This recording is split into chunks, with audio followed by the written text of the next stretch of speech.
sover nok, og du sover nok, ikke? Og de vågner ikke, hvis du går til mad. Jeg tror ikke, der bliver plads i huset. Ja, men det tror jeg, så sover hun stort. Hvis hun ikke har sine øreapparater i, så ligger hun sgu ikke med, så der kommer noget. Jeg skal nok snakke med hende om. Jeg tror ikke, der bliver plads i huset. Altså, vi regner med, at jeg sovner fra lørdag til søndag, fordi når vi starter så skal morgen altså ikke op kl. 5 om morgenen, kan det til København, og vi gider heller ikke at stå op kl. 6 om morgenen.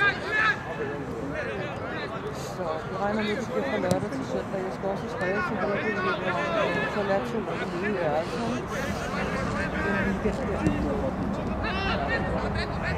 Så vil jeg finde ud af, hvornår vi tager over. Det er også en lille tur til Tyskland. Men jeg er ikke sikker på, at jeg kan nå transporterne igen. Det ved jeg jo ikke. Så bliver det bare en mikroindkøbstur, ikke? Så kom nu!